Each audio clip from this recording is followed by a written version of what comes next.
Yes, so thank you, Fabian. Great to be here.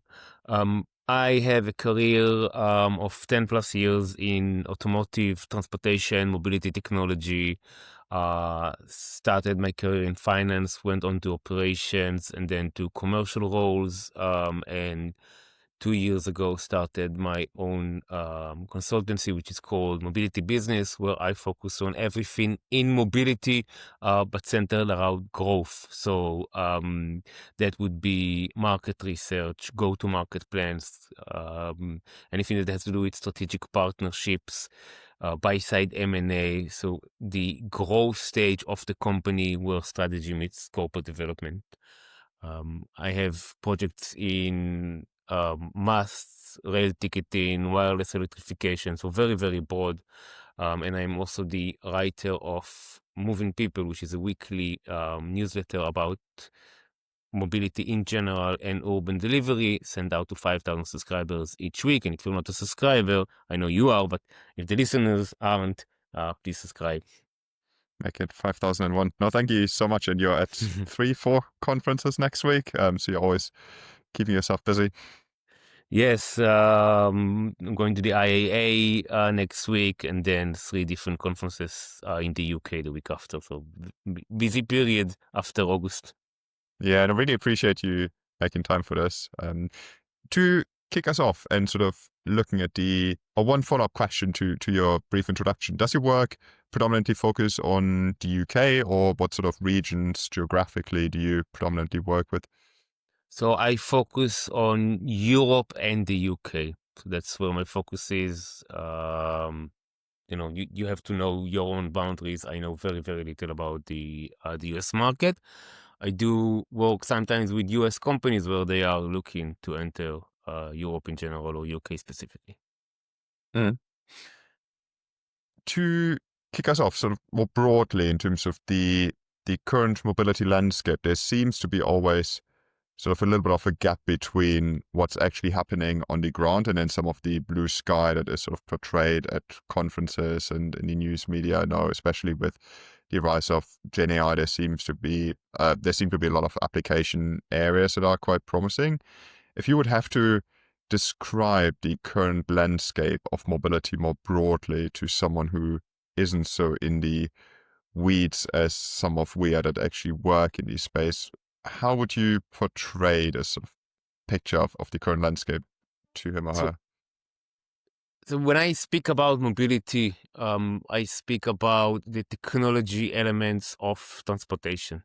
So that would be everything that has to do with ride hailing, digital employee and school bus commute, micromobility, flying cars, autonomy, obviously, whether it's cars, trucks, industrial autonomy, everything that has to do with the wave of the past decade or so where technology started entering the scene more. There's also a part of it that has to do with digital twins and stuff which is more ITSy. But that's mobility when I speak about mobility. And I think that the past years have seen, the past 3 or 4 years have seen a big trend in terms of the reach for profitability, which is one. And then the second is consolidations, where we're seeing a lot of different consolidations. We're quite over it, but Dotir or Lyft Free Now are, sort of recent examples of that, but there were quite a lot more. And the ones who didn't make it sort of are not in the game right now. In terms of what I see going next, yes, there is AI. AI is in mobility as it is in other industries. It's hard to distinguish how AI in mobility is different. I think AI in mobility is more centered around digital twins and so, heavy thought processes that have to do with transportation planning. There's also chatbots, etc. But, that's across the board. And then the second biggest trend is autonomy. So if you look at the mobility landscape in general, there isn't much growth. There is growth, but there isn't a lot of new companies who are mostly focused around consolidation and growing existing companies. Whereas in autonomy, one, you see most of the funding go into autonomy. Other than AI, you see most of the funding go into autonomy. Also because they require quite a lot of funds. So if you know when Wave goes and raises, it raises $1 billion. And then a different startup would raise 2 million. So you cannot compare that. So a lot of funding goes into autonomy, but it's also the most exciting element in mobility because of the opportunities that it presents in almost everything. We can touch on that later, but in almost everything that we do today. Mm. You mentioned that you've seen this sort of trend towards from just sort of pure scale and deployment and experiments to profitability and then consolidation. What were the sort of main reasons from your perspective for that? Was this the aftermath of the pandemic, the current sort of socioeconomic climate, or what do you think was driving that? I think we had a few years back where interest rates were extremely low and growth was high, that the market operated on different values than it usually does. And I think that the market just returned to the same old values it had, 15 years ago or almost anywhere, any time. There was a stage, not just for mobility, but I think mobility was one of the forerunners in that in the market, where a lot of new technologies came up, and there was a lot of anticipation that these new technologies would open up new markets. Money was cheap, and a lot of money flowed in. And I think that we are just, in a way, back to normal. The party's over in a way, and now you have to show that your company is profitable. I think by the way, one of the most interesting examples of profitability and how you move forward is the recent VIA IPO, which is to happen in the very near future, where you see this company who obviously is the number one player with over 50% market share in microtransit, DRT, DDRT, whatever you want to call it, and they are not able to show a profit. And so how do you reach the profit? I think they are one of the last giants of the mobility who are really struggling to achieve EBITDA, and they're going for the market for it. But almost all other players are showing EBITDA, positive EBITDA. Yeah, one sort of big area, or one sort of possible avenue to profitability in many ways is seen through the improvement when it comes to autonomous capability. I believe, don't quote me on this, but that taxi drivers or carrying individuals is the largest employment across the world globally. And of course, not just when it comes to passenger transportation, but also goods more widely. What is the current state when it comes to autonomy across these sort of different areas that you've described earlier in terms of level of maturity and deployment? So I would love to hear you, by the way, and I'll hand over to you later to hear about the OEM experience of working with autonomy. But the way I look at it is the type of vehicle. So you have cars, you have trucks, you have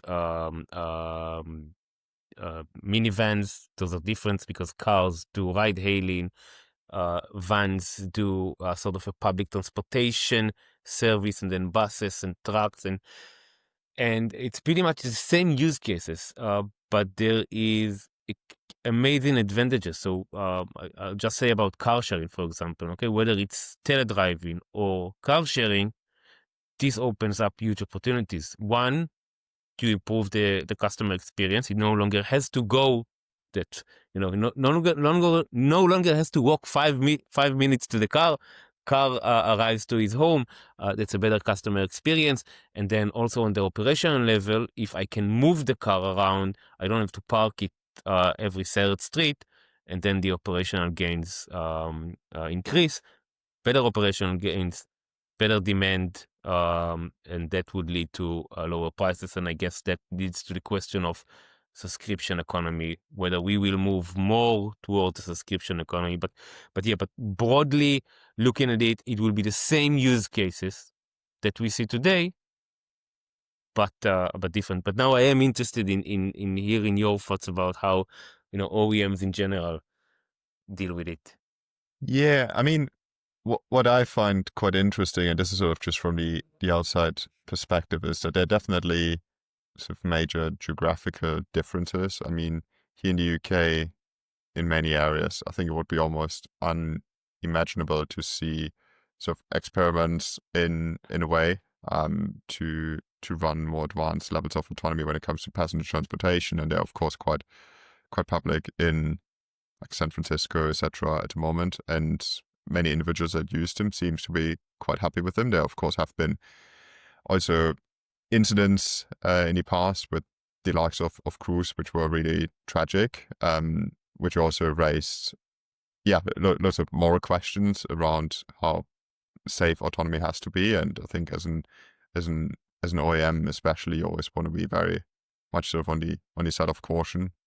Um, but yeah, well, it was quite interesting. I mean, I started working in automotive, depending on what specific experience you count, so around about 10, 11 years ago. And I still remember there's a McKinsey report I read that said, okay, fully autonomous driving, level 4 plus, whatever they described it as. And then eventually level 5 was sort of 4 to 5 years away. And since then, it's always been 4 to 5 years away, which just demonstrates the complexity that needs to go into this. What I'm quite excited about is, and I'm by no means an expert on it, but I guess with synthetic data and some of the more recent advancements when it comes to actually training these models and the complexity that you're able to simulate, they definitely, I think we've seen sort of significant increases in terms of scale of deployment. But then, coming back to this point of sort of the different sort of modes that you laid out, and maybe also getting your take on some of these geographical differences. I'm aware of at least a couple of companies that decided not to run or weren't allowed to run any experiments, for example, here in sort of Central Europe, but went to Dubai, for example, because they were getting more support when it came to sort of drone delivery service, testing, etc. Do you see from your work in the conversations you have sort of major differences globally when it comes to the advancement of autonomy? And if so, what do you think that means in terms of sort of future capital deployments and progress across the globe? It's a great question. First of all, yes, obviously, as you mentioned, there are differences. So there are countries that promote autonomy or drone delivery or new modes of transportation much better than their peers. You mentioned, the Gulf states and, the US were seeing Waymo and mostly Waymo, but also Tesla and others expanding into to more and more cities. So you hear about a new city like every 2 weeks. And then Germany, who just recently passed the teledriving law. And so you do see some countries moving faster than others. Why? Politicians and the risk appetite that boils down to it. I do think that one of the things that happened with Trump is that the fact that Trump is lowering regulation in the US made and the fact that China is also speeding up everything that has to do with new modes regulation. You can take you can look at EHang, the flying car solution. It flies autonomously. You would never see that in the UK. I guess in the next 3 years, commercial autonomous flights. And then it does boil down to the appetite risk. And Trump made Europe, in a sense, wake up and say, okay, we've got US on one side, we've got China on one side, we've got the Gulf states. We are behind. If you look at the developed world, we are behind. And we need to catch up. And now every country kind of like catches up. The UK, for example, does the fast track, the autonomous bill, and then we are supposed to see autonomous cars in mid 2026 instead of sometime 2027. Will that happen? I don't know, but I think what countries and cities should do in order to fast track regulation is create specific environments where innovation exists. you could take a place like Oxford or Milton Keynes or wherever and say, okay, you know what, this is an innovation hub for delivery drones. So this is an innovation hub, and you would have more employment, and you would have the ability to better manage it because it's limited to a small scale. And I wish that governments would do those, those test areas or sandboxes more and more than they do today. I noticed too some of the sort of predictions that McKinsey made. What would be your prediction in terms of how long, when do we actually see sort of larger scale deployment of more autonomous systems that wouldn't require a driver to get us from A to B? I think that in the US and the Gulf states, I guess parts of China, it's hard to be an expert on China. By 2030, let's talk about the US, by 2030, there won't be a tier 1 or tier 2 city without some kind of autonomous operations. And now we're switching from technology to commercial considerations and whether it's worthwhile for me as Waymo or as the operator to do it. And so every major city in the US will see some kind of autonomy. I think that major cities in Europe would see some kind of autonomy. So Paris, Munich, Berlin, London would see some kind of autonomy, a bit limited. If you look at the counterparts in the US and China, but it is coming. It is sort of unavoidable in a way. The track record shows that the accident rate isn't high. And then people would love the ability to gain more time and stop driving. So people would love it. There would be no accident. You sort of cannot stop it in a way. I don't know if you should, but you can't anyway. Yeah. I do think it's exciting.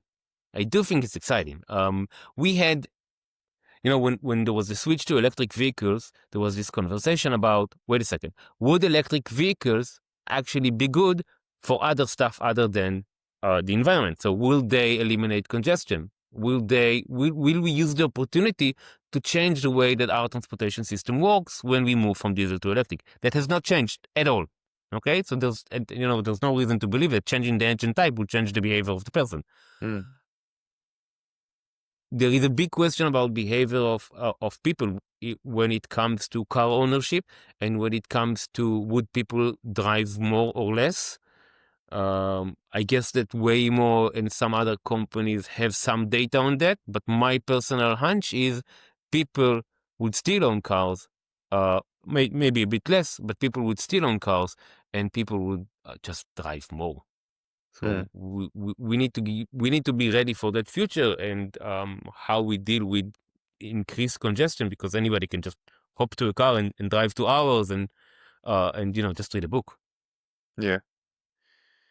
In terms of so zooming out from that a little bit, in terms of some of the AI use cases that you've seen, so starting a little bit broader, what are some of the applications of AI in that space that you've seen that excite you and that are promising from your perspective?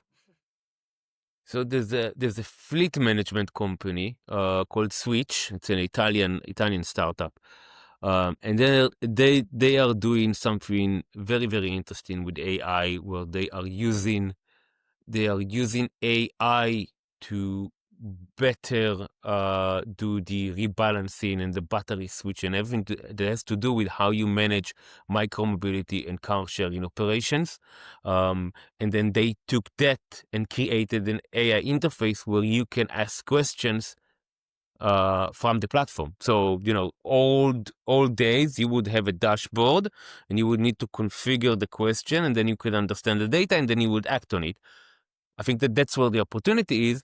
With AI, yes, you still have the dashboard, but actually you can text questions to it and he would give you feedback, and the system will also say, you know what, red flag here, red flag here, red flag here, based on your specific needs rather than preset algorithm, which is also also fine, but this is a bit of advancement.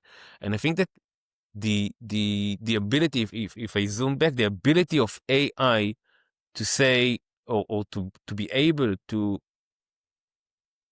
automatically pick up on what is important to you and then direct you to those action items is something that is new and something that will improve the operational level.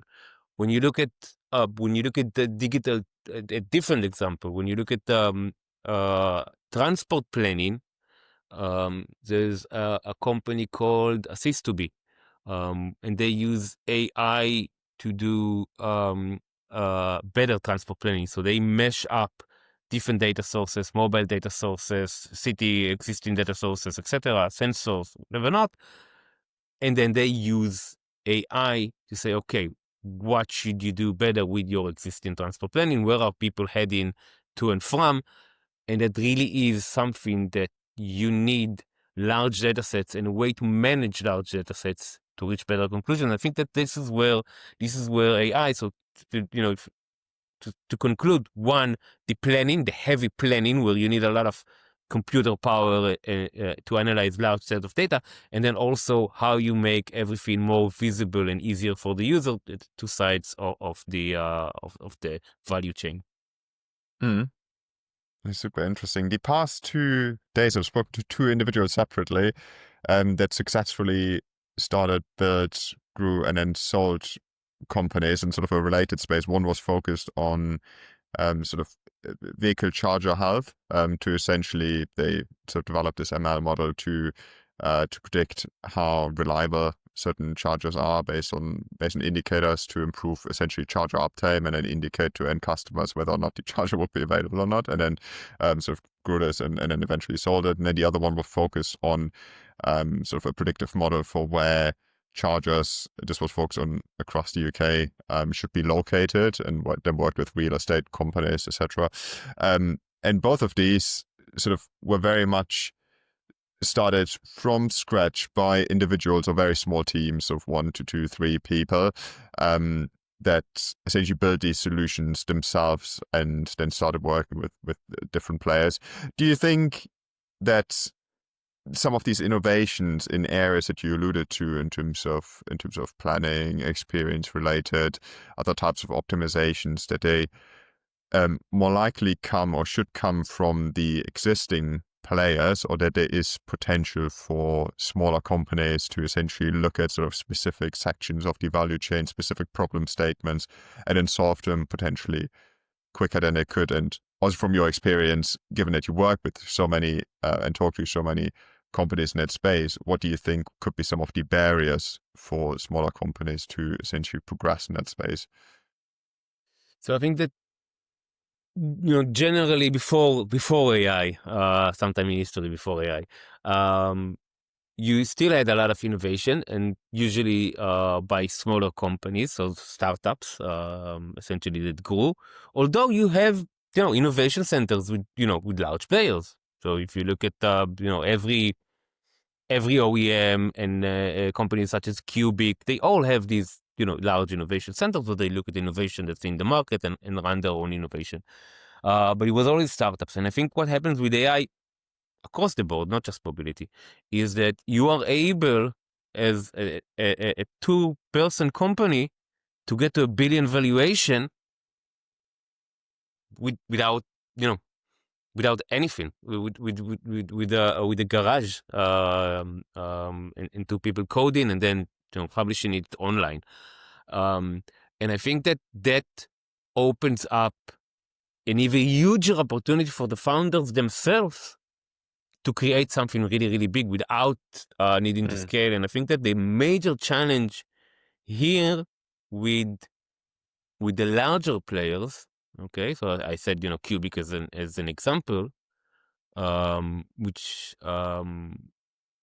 has an ITS, so has transport planning and transport monitoring unit to it, is how do you map out that innovation in early stages, and then how do you commercialize it in the right way? Because it's easy to create solutions.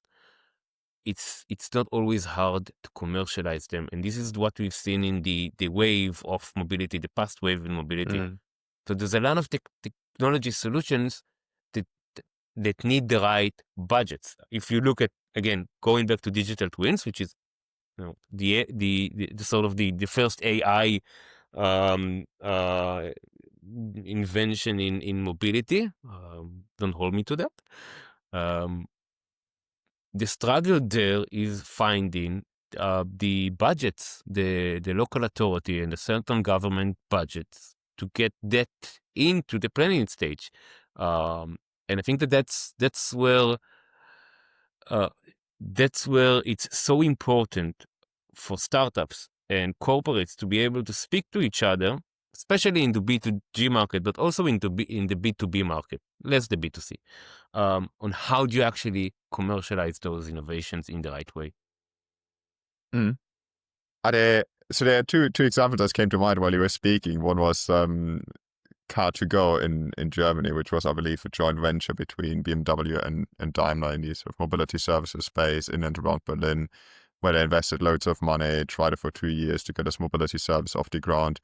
Was still when everyone was talking about the case and tried to get the S right. And then they just, invest loads of money, hundreds of millions at a time. And then it sort of slowly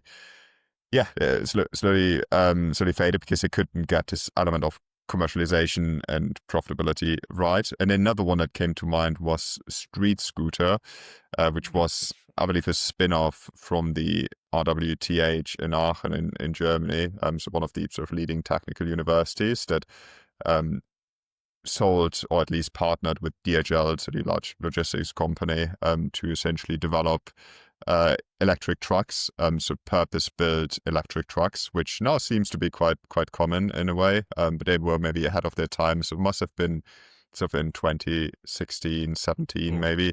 But they had a really compelling proposition. They had the technical foundation.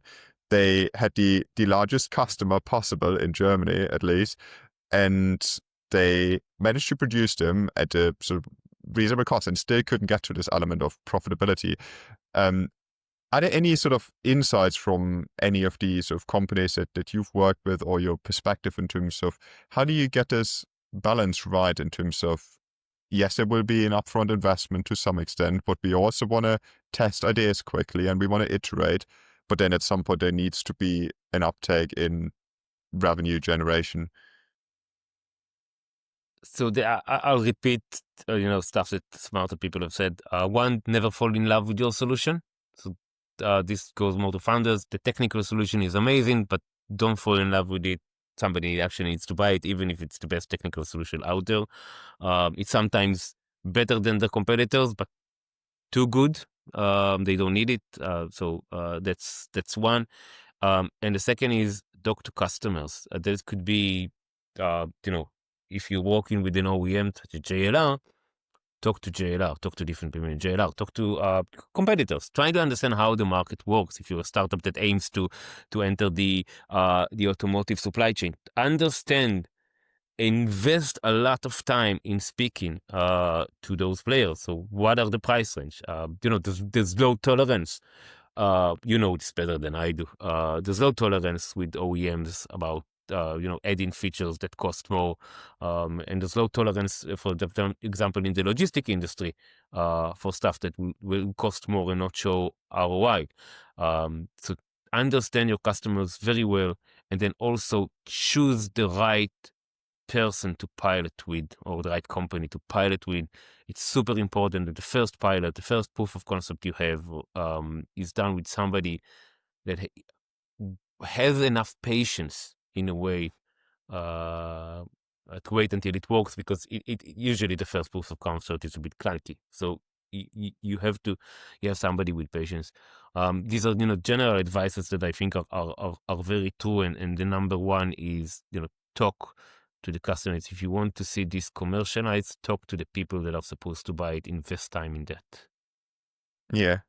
So really, really practically, are there any sort of examples that you've seen have worked well? Is it just sort of reaching out to people on LinkedIn once you believe you've got sort of a sensible starting point in terms of an area, certain questions, or once you've sort of created an MVP, showed us to potential customers? Probably a little bit more challenging when you want to talk to competitors. But do you have any sort of advice on how to sort of start and facilitate this conversation really practically? Well, it's like any sales process. When I work with companies and they say they want to fundraise, and I don't actively do fundraising, but I advise on the process. Then I tell them it's like any sales process. Sit down, start mapping the market, understand how you can reach those people. It's like any sales process. You sell yourself, you sell a company, but it's like any sales process. And this is this is the same. You want to talk to a specific targeted group of people, find 2 or 3 people that your friends know, and then they can connect you, and then end any conversation with, give me 2 more names that I can speak with, and you are willing to intro me to them, and then hopefully exponentially you can speak to many more people. But it really is that. And I think especially when you're a startup, and especially when you're younger, people are more willing to talk to you, and so use that, because people uh, um are willing to help out. If there is, if there's clear, no, I do not want to sell. If there's a clear, I do not want to sell, I don't have anything to sell just now, Yeah. people will talk to you. I think that's really good advice. I think we're all tired of getting these cold outreach. Can you buy my thing? No, amazing. As a just sort of final wrap up question, in terms of sort of the broader mobility landscape, what are sort of the 3 key trends or areas that you're most excited about, whether technologically or anything beyond? I'm interested in your tech as well.